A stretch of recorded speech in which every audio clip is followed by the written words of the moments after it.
I do love when I see language coaches doing different things or exploring different opportunities that are not the same or the typical ones, because for business and also just curious as well.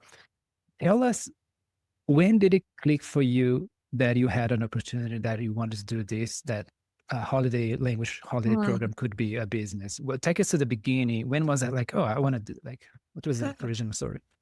I can actually remember the conversation quite clearly, but um, I guess your listeners need to know that I didn't begin my professional career as an English language teacher. I began as an artist, and I began doing English language teaching for a commercial school, first in Belgium, in Brussels, and then kind of managing my career as an artist, like kind of part-time teaching, part-time making sculptures. And then I followed my career to Paris, my art career, which turned out to kind of shift the dynamics, shall we say, and it turned into more of a full-time job, having to pay for the rent and the travel. And it was a bit of a culture shock in some ways.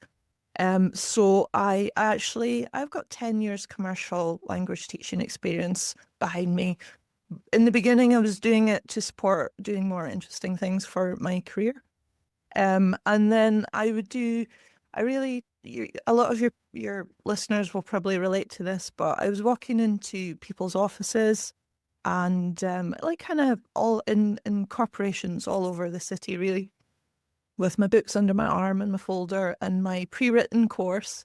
And then you'd go in and like the people would light up to see me and we'd have this like great 5, 10 minutes chat. And then you'd open the books to turn to whatever Yeah. page you were supposed to be on. And the energy would just like fall and Yeah. oh, I suppose we have to do some work now. Like we were saying things like that out loud.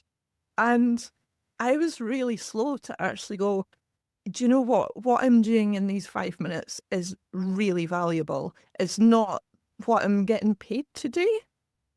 It's not what I'm being asked to do by school, but I'm being asked to deliver a program. But actually, it took me a while to just see the value of people lighting up to be using their English and sharing stories about the weekend. And it always seemed weird to have it as like this and the other when actually what I can do so well is integrate and just use my energy and my conversation and my joy of sharing, but also balance that with what is now my good knowledge of how the English language works and the structures. So that's kind of the genesis for the coaching. But then Okay. Right. yeah, sorry, people Right. were No. asking, oh, Go ahead. Yeah. people were occasionally asking me, they're like, how can I travel? How can you recommend a course? I want to go away for a week. Were asking, and this was at least 10 years ago. And at the time, I couldn't find anything that I could recommend. I was searching and I was finding classroom courses for them. But I also knew these people. I knew their family situation, their work life.